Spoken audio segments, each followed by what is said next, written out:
Good morrow to you all. You have fallen on bad times.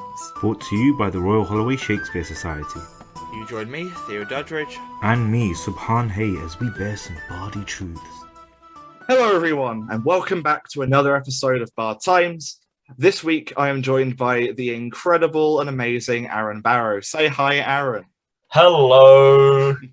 How are you doing, mate? How are you I'm doing? very well. You have no idea how hard it was to not just reply, hi, Aaron, after you asked me to say hi, Aaron. I mean, it's your episode. You can do what you want. Just Don't tell me that. Yeah, don't tell me that. So, Aaron Barrow, you are the players rep in your second year. You're involved in various student workshop shows, including 0-100 hours. Was that a thing you did? You did 0-100 hours? Yes, it was very good. Say the others for me, because they're all on Facebook and I'm on my notes app currently. I'll get them. We'll get them. This is how we do it at Bar Time. These are some that I could remember. Good Yeah, there's stuff. 200 hours. I shadow directed the picture of Dorian Gray in my first year. Nice. I was an ensemble member in Caught Red-Handed, an improvised heist, which was Good stuff. improvised show a little while ago, which was Yeah. great. I did a project for London Student Drama Festival Nice. with Dom Reed, which was really fun. I did a piece called Eternal Youth for Student Workshop a few years ago, which was great. I was one of the lead roles in a play called Boys, which is one of the master's director students plays in 2019. Yeah, that's the one. Good stuff. I did that, and then I assistant directed Wojciech, and I did a bunch of unseen pieces, some of which I can remember, some of which have sort of escaped my brain. But it was also the most recent thing I've done. The most recent couple of things would be For All the Love You Lost in Edinburgh at the Fringe, Yes. and then State of It by Sam Pound at the Omnibus Theatre, which was really fun. Hell yeah. And that is one of the things we will get on to discussing in this episode. You were also Pilotees in Iphigenia? I was, yes. Oh, Yes. God. I was trying to be like, no, Sorry, you weren't James. Orestes. That was James as well. Like, if he's watching this, you know, you're like, I can only apologise. I mean, also the most recent master's pieces, Seminar and The Inheritance, I also did. Nice. There's so many things I can't remember because in my first few years I just did so much and just completely threw my degree to the wind. So I can't really remember a lot of the things I've been in. But to anyone that's listening that I may have offended, I apologise now. That is okay. And I think we'll round off this nice selection. Thank you for helping me out, by the way, with remembering all of these. That's fine. With the fact that you are now the current social secretary for Players. You're back on Players Committee, and it feels great to see you in the role again. It's really great. It's really fun. Good stuff. So, as you've just said, you've done a lot of stuff throughout your time at Holloway. You're currently studying drama and German. So my first question for you is, what made you decide to go down this particular career path? Initially, I applied to Leeds University to do German and Russian. So initially I applied to just do languages. But then about halfway through my last year, I was already studying drama. And I think it was a lot of umming and ahhing because I think I was very scared about the stereotypically unstable kind of job prospects that people said that about drama and how you'll be unemployed a lot and you might not even get in, you might not even do it. So I was very put off by that. So I was focus on languages a lot more. But then all the way through year 12 and year 13, I just thought, you know what, I absolutely love this. I adore doing this. It's what I want to do if I can for a job. So I ended up applying for drama and German Oh, nice. Partly because I just really, really like German, and it's helped me a lot actually in with drama, and with understanding a lot of theatre, especially Brechtian theatre, because it's written in Yeah. German, which always helps. Um, but yeah, no, it's helped me a lot in that respect, and I think I don't think I will go anywhere with the German after uni, or at least I don't see myself doing that yet. Yeah. But it's not something that I regret doing. It's something that I think is really, really, really useful, and it's been very, very fun, if not stressful at some time. It's understandable. Yeah. I sort of see the same sort of way with drama and classics because I want to focus more on the drama side of my degree. But even from first year, I found myself being drawn to that side of my degree a lot more than classics. Yeah. But that being said, like, I don't know if you've had any modules that you found sort of crossed over between the two courses.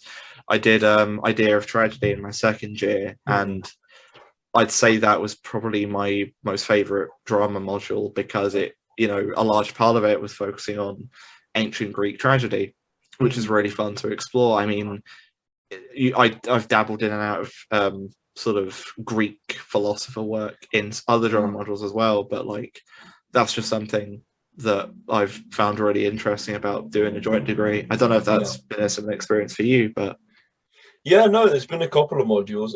One I've just done, or I'm about to finish doing this Monday, is my German film and propaganda from 1933 till the present, which strongly focuses on like National Socialist propaganda and Soviet propaganda in film and media. And that sort of crosses over to like, I don't know, like theatrical convention, and like the art of using the camera, and the specifics and all that stuff with filming and how you present stuff on camera. And that's crossed over in a weird way, especially with my like active camera stuff that I've done in the past. But it's been very interesting. And yeah, just really enjoyable. I think it's probably my favorite German module I've done. Definitely. Good stuff. Good stuff. As mentioned earlier, you were previously on Players Committee as the Players Rep in your second year, and you're now the Social Sec. So, from doing both of these roles, or with Social Sec, from doing the roles sort of so far, has there been anything in particular? What have you learned from both of these roles, and has there been anything in particular from your time as Players Rep which has shaped your view on improv and performance? I think initially for Players Rep, it was very much like, oh wow, this is going to be really fun. I'm really excited to do this. I can't wait. But I didn't really realize how much work it was going to be until like the first week. And I remember I was sat in the library with Sam Judge and Holly Gray, and it all just hit me at once. And I was like, what? Because at that time there wasn't a committee, it was just me. So it was like, so I need to organize the finances, and there's also 2 events this week that I need to organize, and also I've got to start doing the sessions, and we also need publicity for those things. And it was like, what? Just what? But despite it being difficult and an awful lot, it was probably one of the most rewarding years at uni for me, because I learned an awful lot about myself and an awful lot about, well, improv. Just before I go on to that, just with the social sec stuff, I've only done a term of it, but I'm really just enjoying being back involved with players. Nice. I wanted to be involved in some way. I just didn't want to run it again.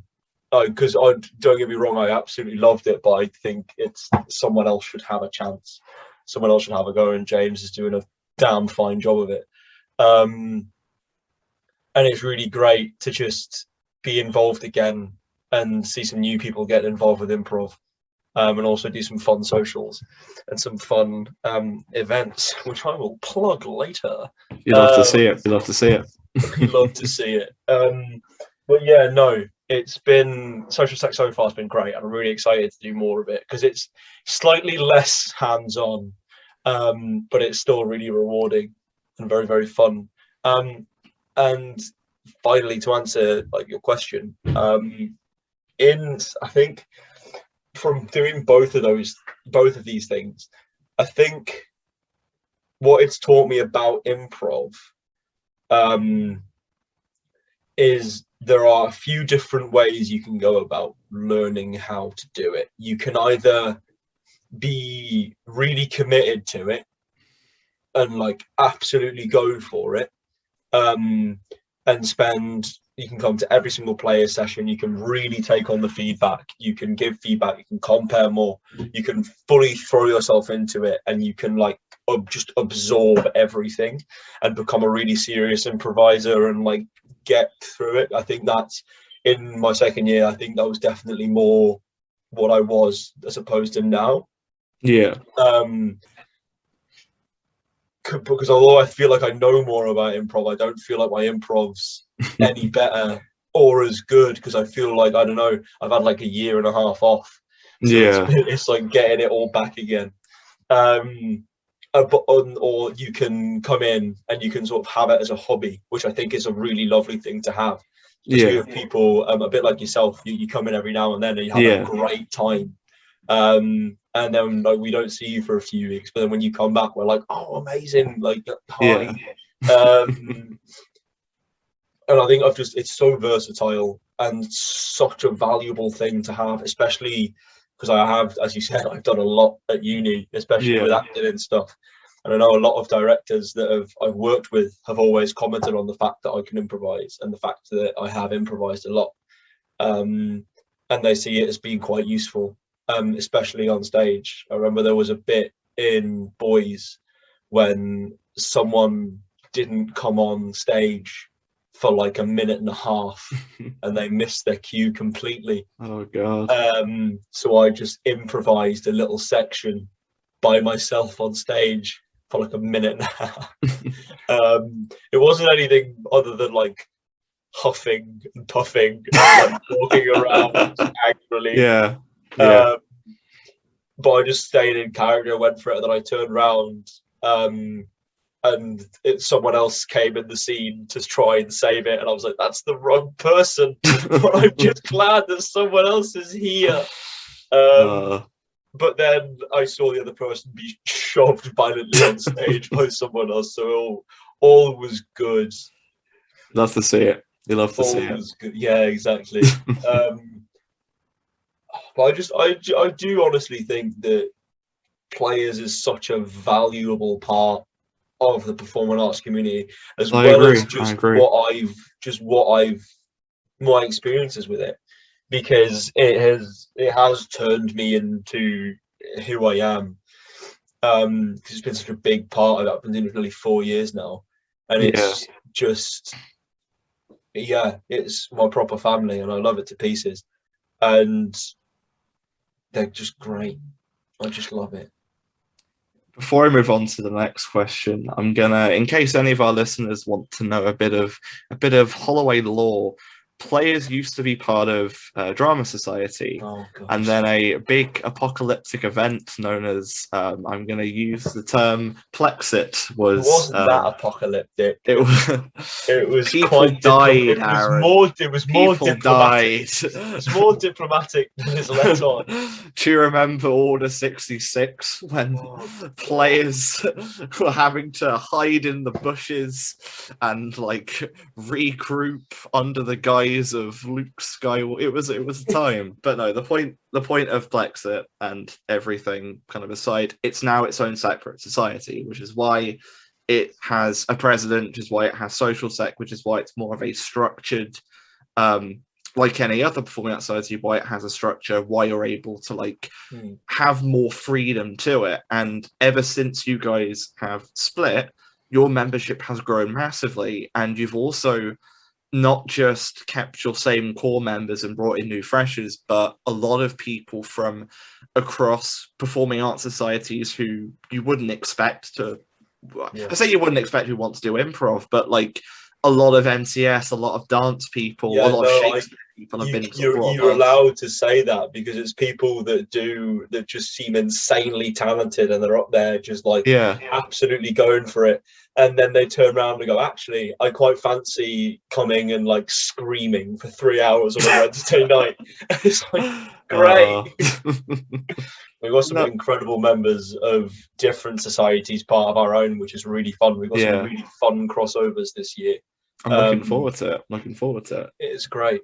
You know, being a part of Players again last year was a year of online stuff. Now we're bringing back as many in-person things as we can do.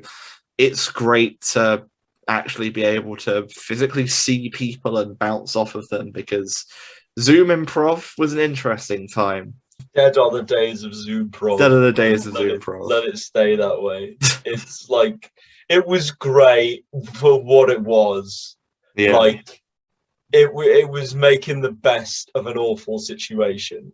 And it kept it alive. Like, we got some members from it, and it kept it alive for the year, which is amazing. Yeah. Let's just hope that we don't have to do it again. Oh God, touch wood, touching all the wood. Touch wood. So you've done a lot of performing both at the uni, as you said, and also outside of the uni, with your most recent performance in State of It by former Student Workshop alumni Sam Pelt, who also directed the piece, and you performed alongside Maddie Carter. You've also done quite a lot of things with Morosophy and City Lighthouse last year. All of these things have been organised by former students from this uni.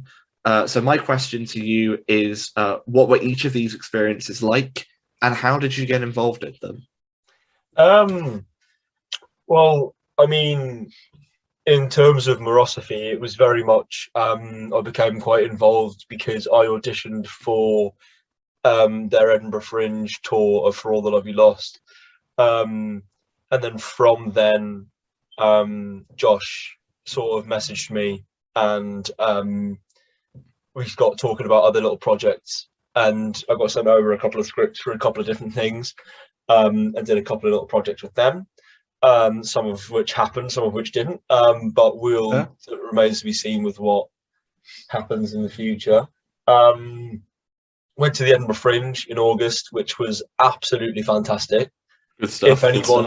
If anyone gets the opportunity to go, they 100% should. I will warn that it is so exhausting and it's really hard work, but oh my God, is it fun. And it's so rewarding. And for the people that you meet and the things that you see and that you get to do, it's absolutely great. Like, just talking with other people from different universities and different theatre groups about their shows, and even individuals that just go up with shows, just talking to them about their experiences and what they do is just so fucking great. It's just such a great experience to have, and anyone that can do it, I think, definitely should. And you can get involved with that in loads of different ways. I think the main way I think I've been involved in so much is just by putting yourself out there, because if you don't do that, then there's no one's going to come to you unless they know who you are.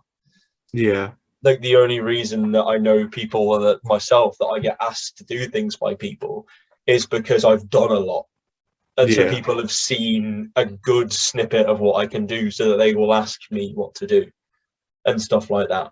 So, for example, just with City Lighthouse, I did the scratch night with them. That was really great. That was actually my first thing that I've written, that I've performed. Nice.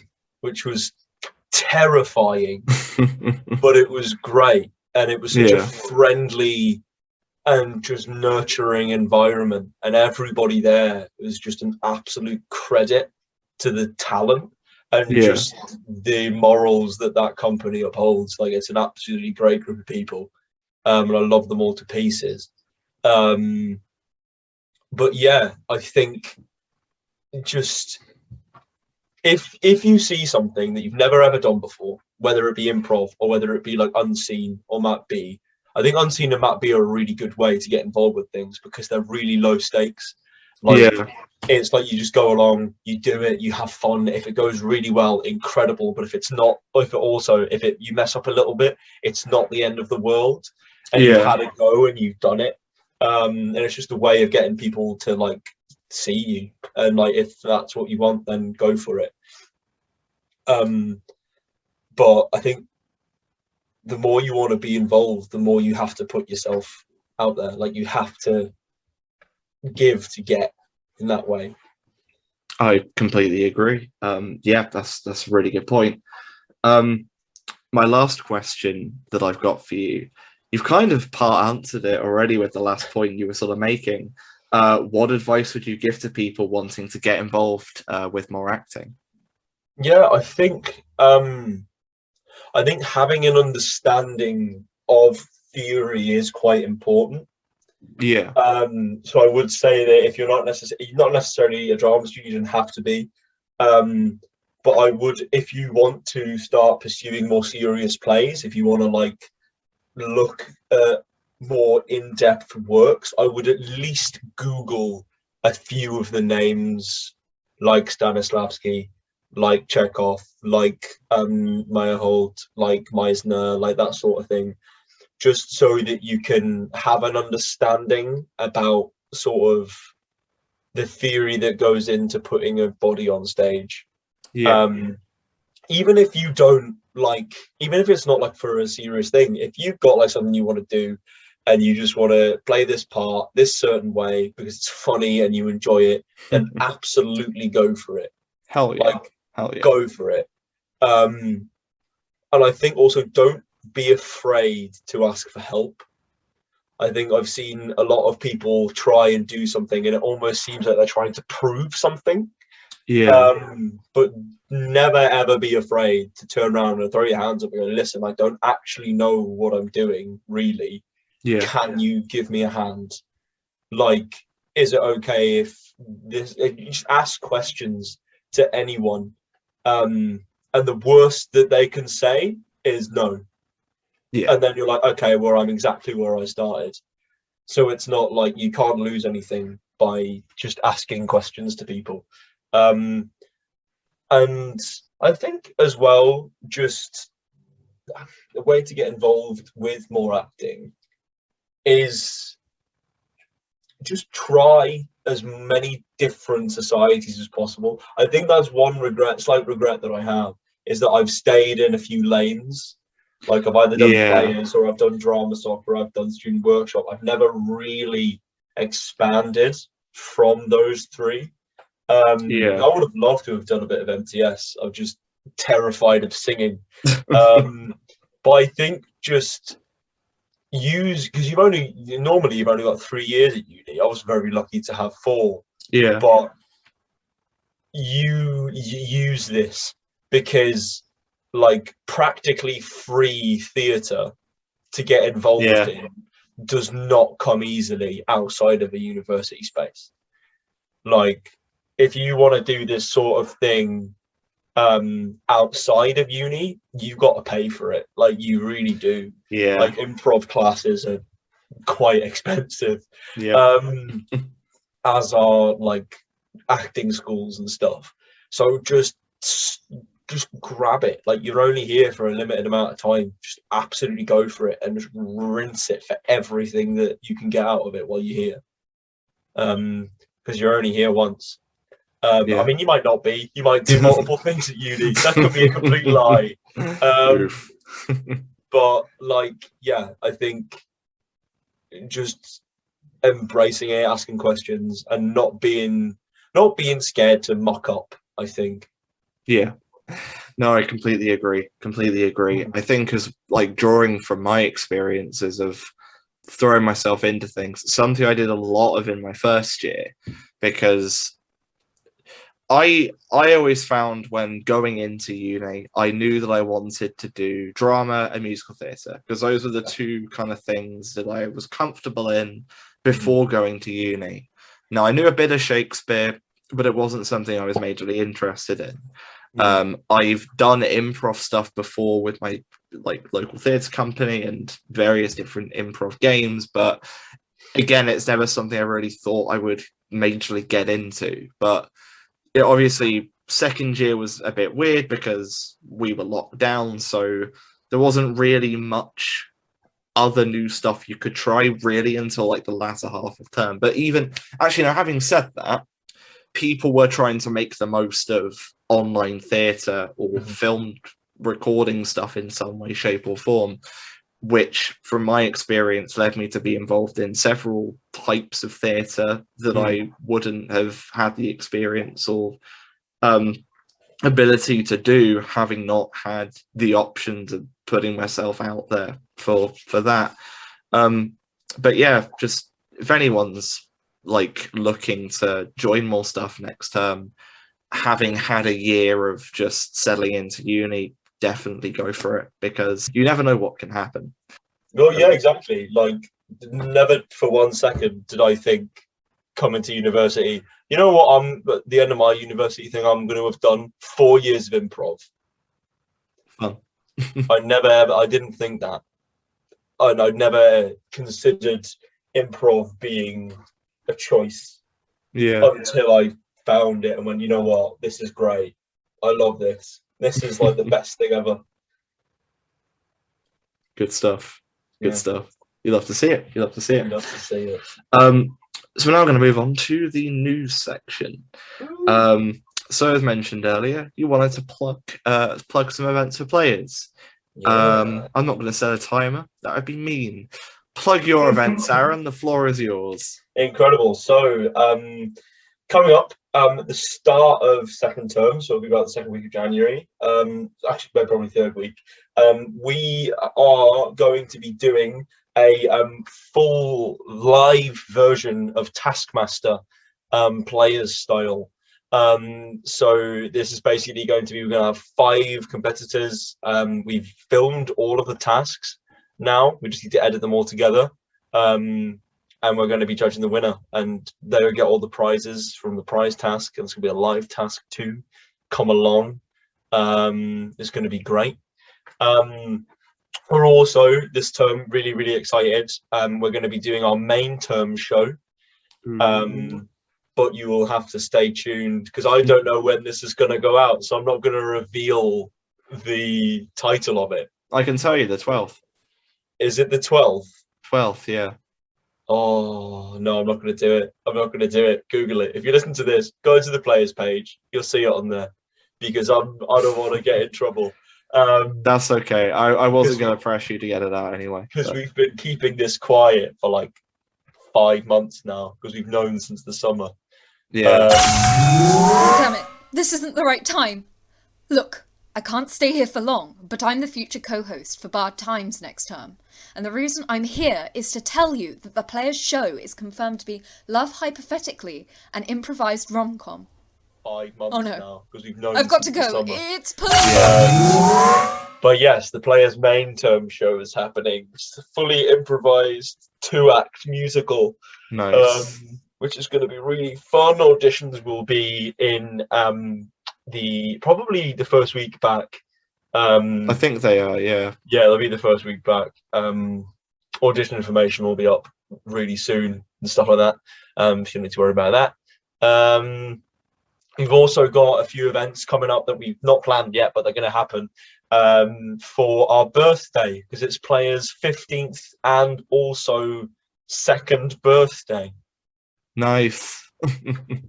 Yeah, so it's our so we're 15 and also 2. Good times. Good times. Which is very cute. But yeah, so that's going to be really fun.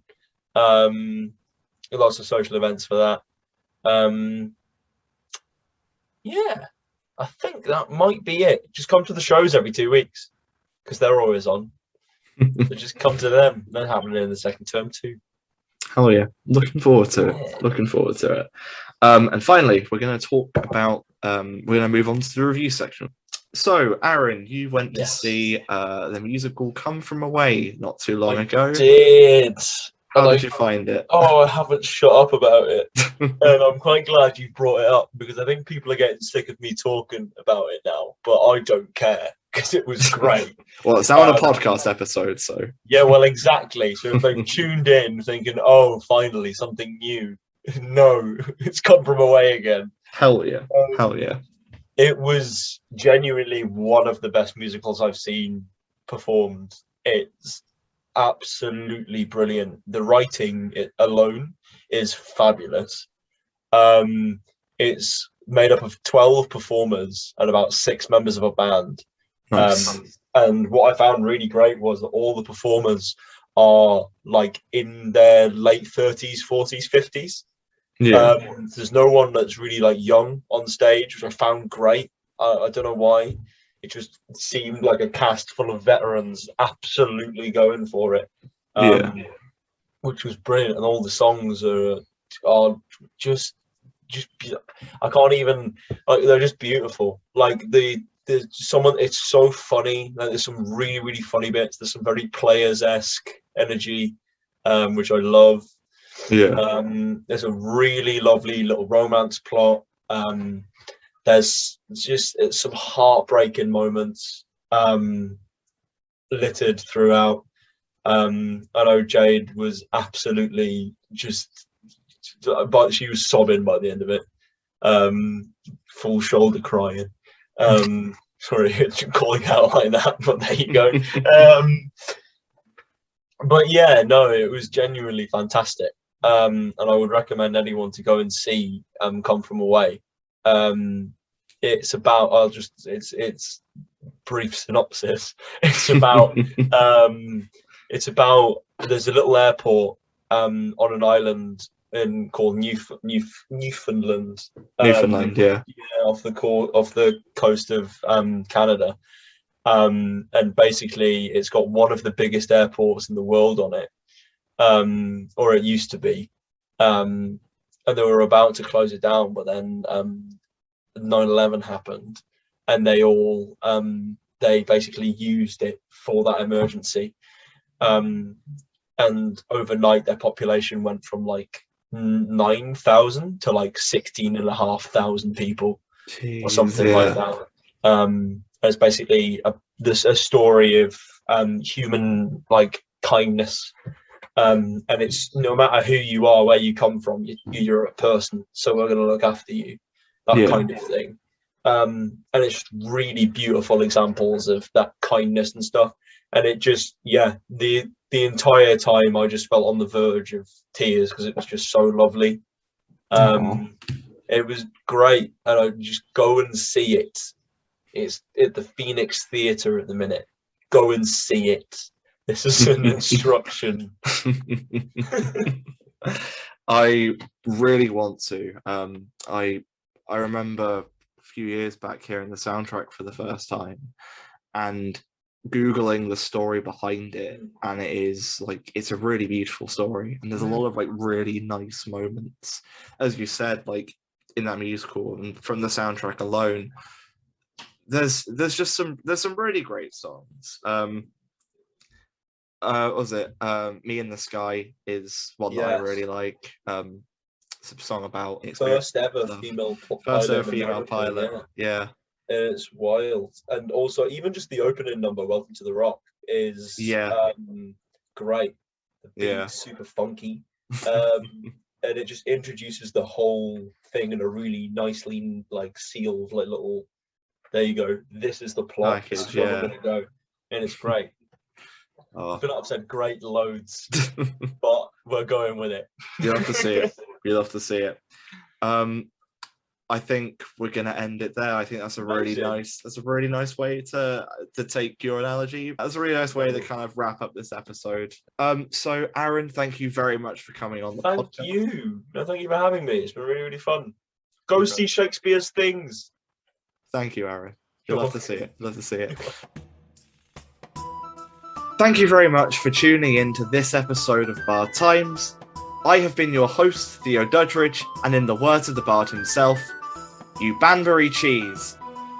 Take care, everyone.